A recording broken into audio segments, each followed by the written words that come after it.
Welcome to the first edition of Impact by Tribecca Brookman.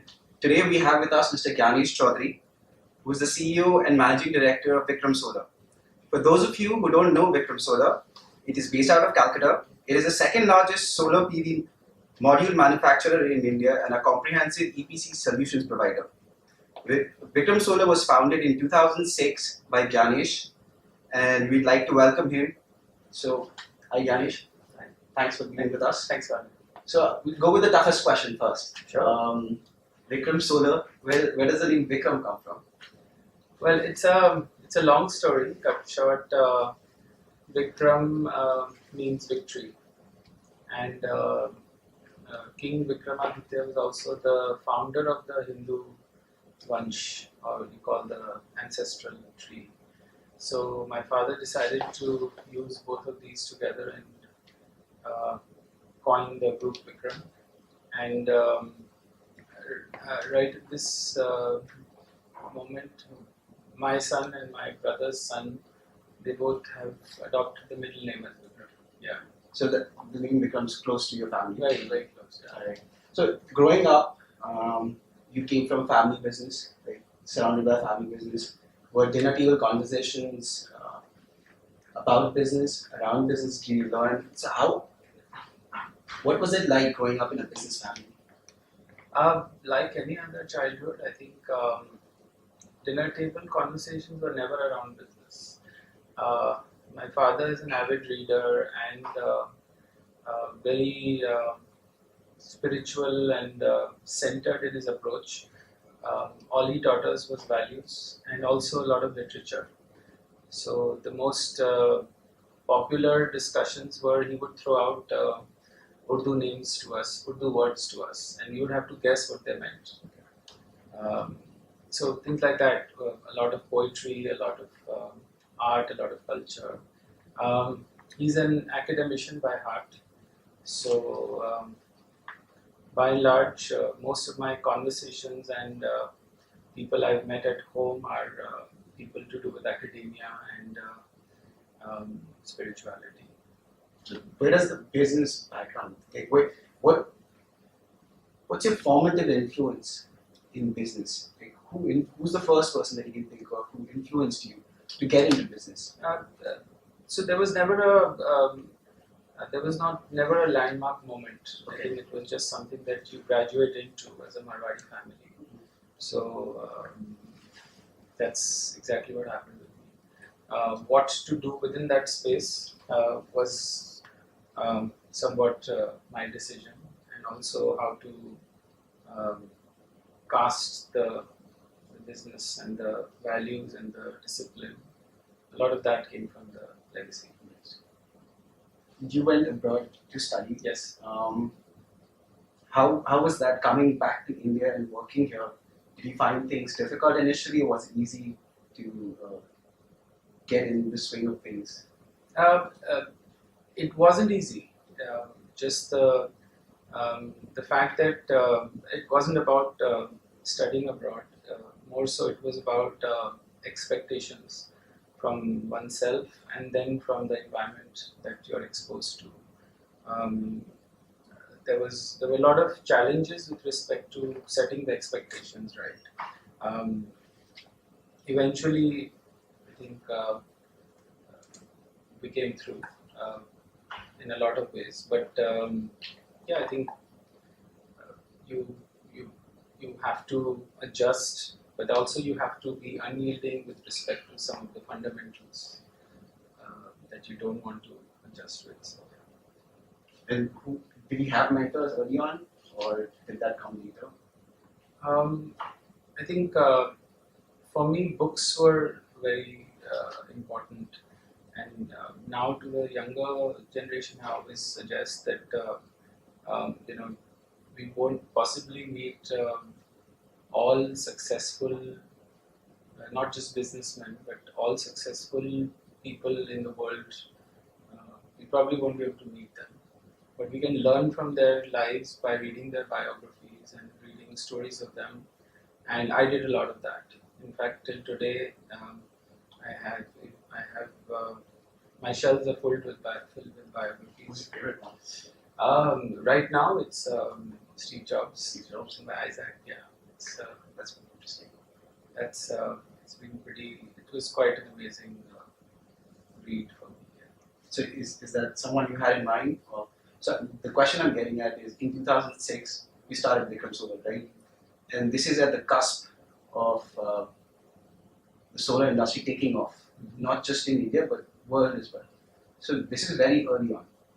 How, just, what was going on through your head? What was the strategy then? What were you seeing that other people weren't seeing at that point?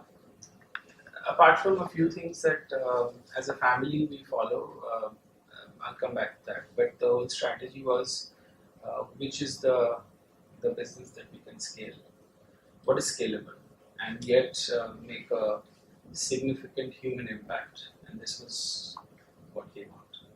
It's Vikram Solar. Yes. Right. But your family was in the CTC business, right? In tea. Tea, yes, yes. Yeah. So no interest in tea, just solar. No, I did dabble with tea for a few years, but I was a little lost there because we have that business been running for 30, 40, 50 years. My father at the helm, and we've had people in that business for working with him for equal amount of years, like 30 years. I didn't think that I could be able to add much value there because there's already so much stability and trust and dependability on the existing team. And plus, it's a niche business where it's more about delivering high value equipment, which does not need probably a whole lot of innovation. So I wasn't quite settled there. So okay, now you start a solar business. You studied abroad. You work in the family business for a few years. You start the solar business. Not a lot of people know about solar at that point. It wasn't. Yeah. It wasn't even at grid parity. Like today, you can justify starting a solar business. Mm-hmm. So, what was some challenges that you had to face? What were the opportunities that you could clearly see, but other people couldn't? That made your last 10, 15 years extremely successful. So, what were some things that differentiated you from the others at that point? I think the biggest differentiator was consistency. When I conceived the business, I was very sure that we were going to scale this to, $1 billion very soon. So all the right ingredients or the right steps were taken. At that time, a lot of my environment didn't understand my decision at that time, but now I stand validated. Even so, the whole idea was to build something which is sustainable, which creates value not just for us as a family, but or as an organization, but for India, and to be able to showcase best-in-class product made in India to the world probably was the ambition. And you've come pretty close so far, from what I understand. That brings me to a point that I was researching Vikram Solar. Yeah. I came across this interesting point. You guys offer warranties for 27 years as opposed to the standard 25. So what's that about? That's just marketing. That's marketing. But obviously we don't just offer it. We went ahead and did all sorts of tests to be able to offer that. But ultimately, the differentiator is marginally significant. Okay. So, what's your role at the company? What do you do? I do everything that we have. In terms of time allocation. So, what I'm trying to get at is, what's your typical day like in terms of time allocation? My typical day goes into part operations, part strategy, part innovation, part HR. That's a very big role that a CEO has to play. We manage people, and the people run the organization. So then, when you talk about HR, you're based out of Calcutta. Yes. Right? What do you think of the talent that's available, your talent pool that's available to you locally? I'm glad you asked that question. Very early in the life of Vikram Solar, we realized that Calcutta could be a possible deterrent for us to be able to attract good talent. But the whole idea was to be able to present the organization in a certain way, um, which which changes that perception about Bengal and then about Vikram Solar. So that was a lot of work, and I think right now at this very moment we have talent from not just across India but across the world. Um, we have people coming in from the top companies who want to work in the solar industry and who want to work with Vikram Solar. We have forced applications coming in every week in thousands.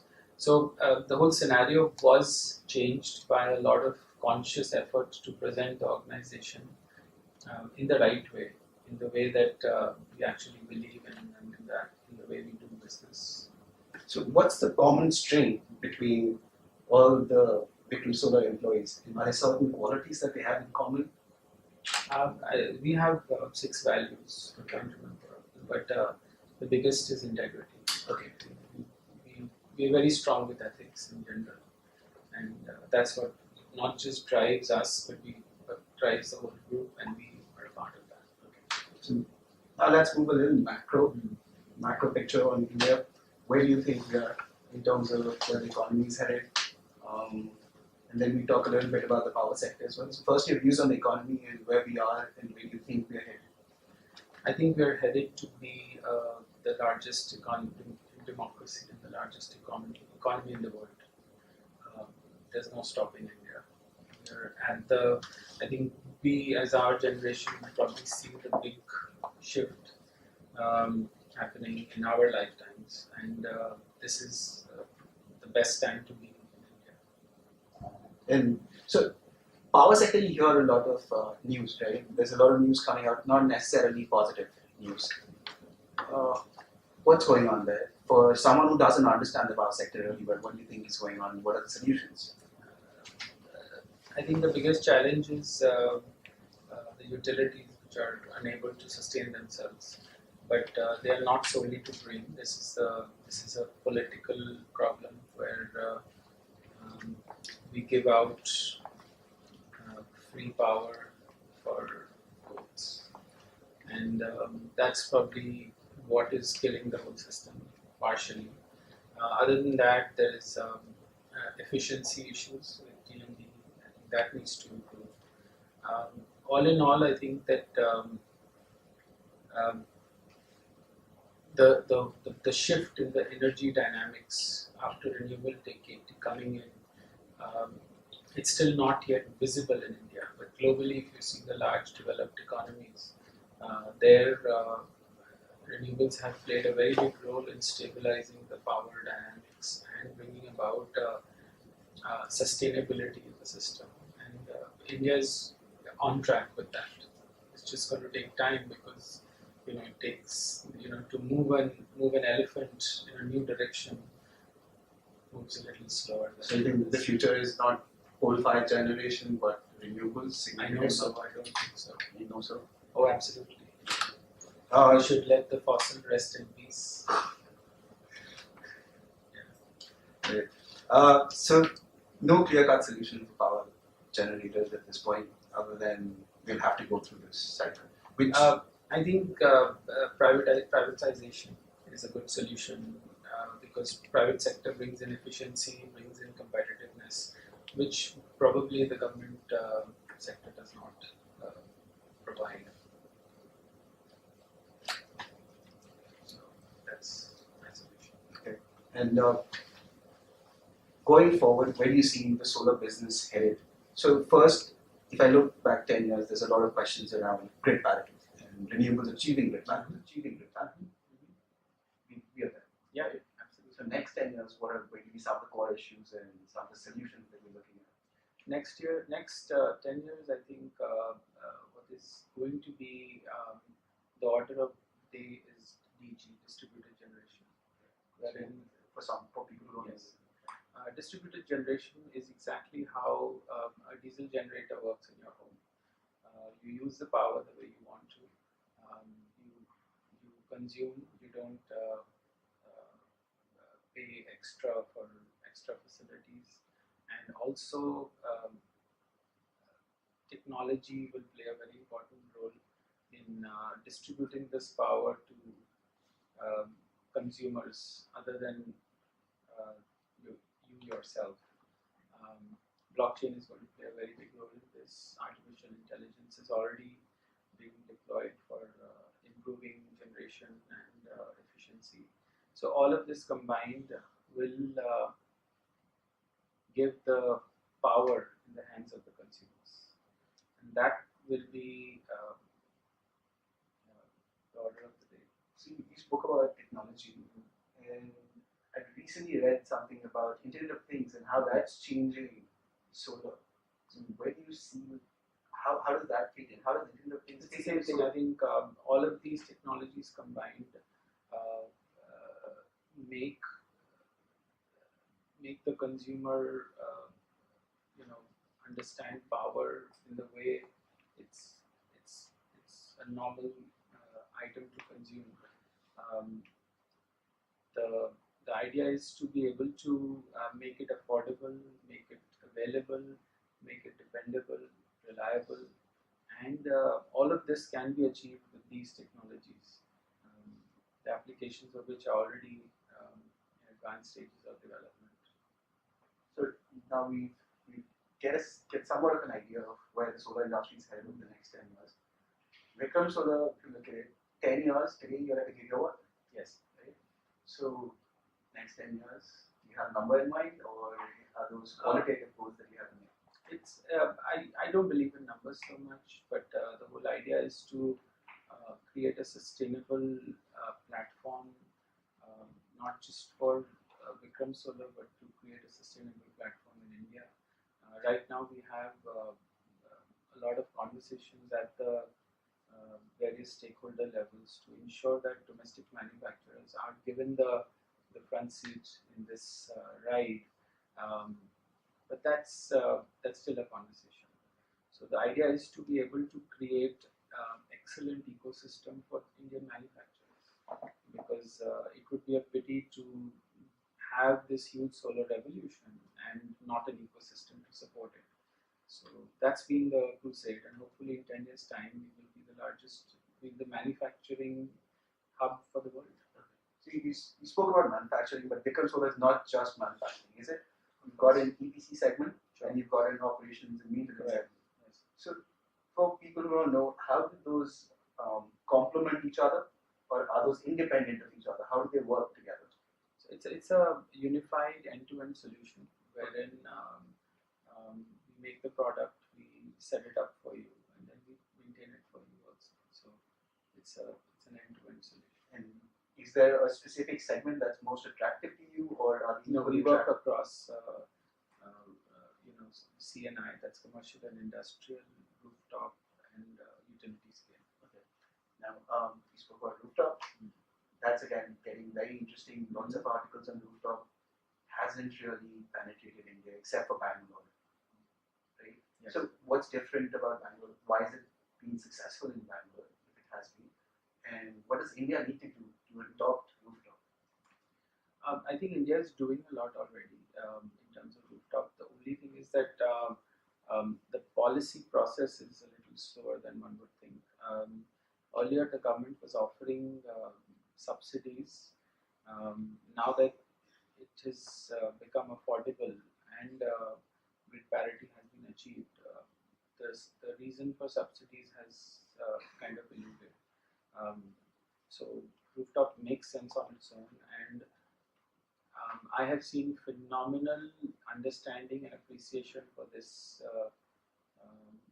new and renewable energy concept across industry lines, and we ourselves are swamped with a lot of rooftop business already.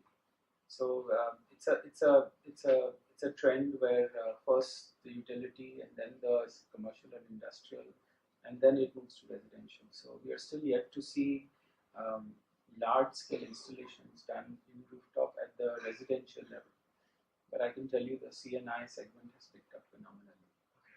Is financing an issue as well? It's less of an issue now than it was 2 years ago.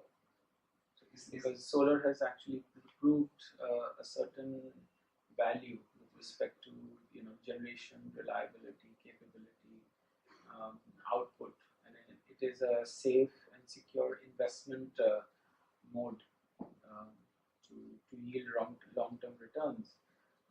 So yeah, I think now the banks and the financial institutions have really appreciated the whole concept of solar and the idea of using it as a leverage and a competitive advantage. It's happening more and more. So let's talk about you as switch gears and talk about you as a person now. Okay.